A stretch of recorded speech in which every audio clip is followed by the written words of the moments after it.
Good day everyone. Today, come with me as we explore one of the main sources of livelihood here in our barangay or indigenous Higaonon indigenous people. You also see where our water supply comes from, which we use every single day in the village. Most of the people here in our barangay make a living through corn farming, coconut, abaca, and other crops. Basically anything that can help earn living, and later we'll get back to this part of the video. As you can see guys, this is the path of people usually take every morning. This is also the way my father passes through when he goes to the farm. It's super moody, and if you don't have boots, you'll definitely sleep here. Now, this one that you see it actually the passageway of the water going to the village. The only disadvantage is whenever the river rain, it turns very moody. That's why people often buy mineral water when it rains continuously, since this water is no longer safe to drink.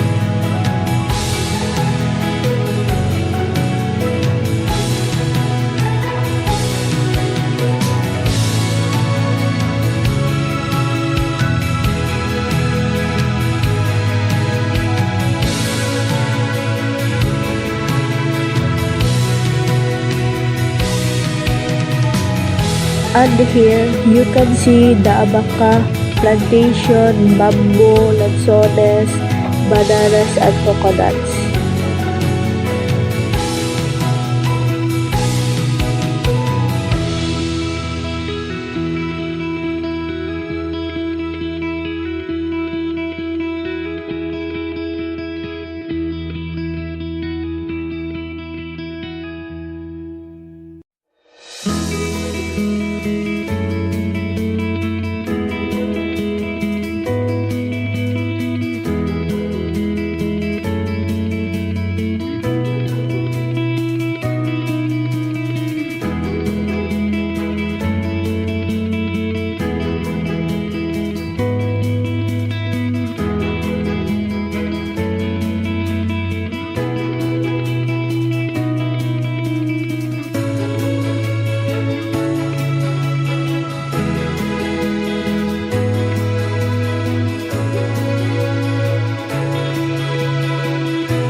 Finally, we've arrived at my father's cornfield.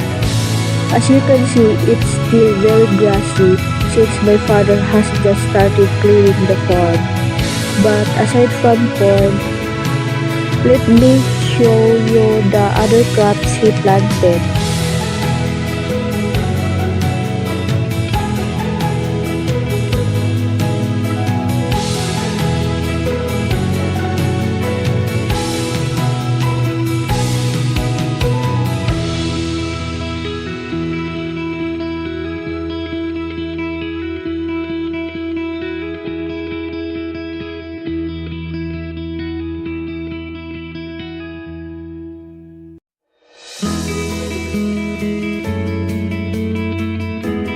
There's sweet potato tops, cassava, taro, ginger, and sweet potatoes.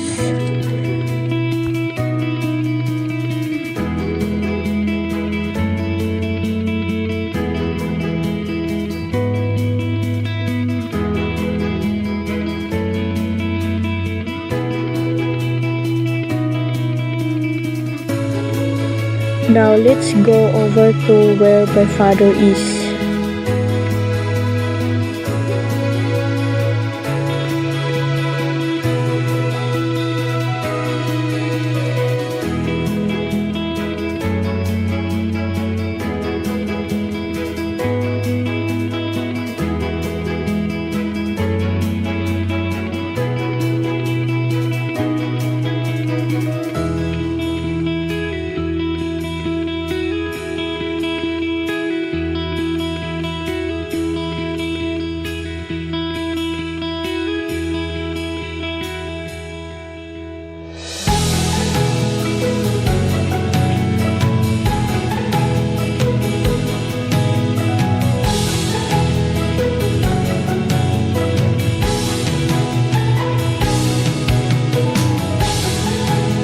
But this isn't the only thing I wanted to show you guys. Up there, something more. It's the entire Kaburakan. You can see everything from here.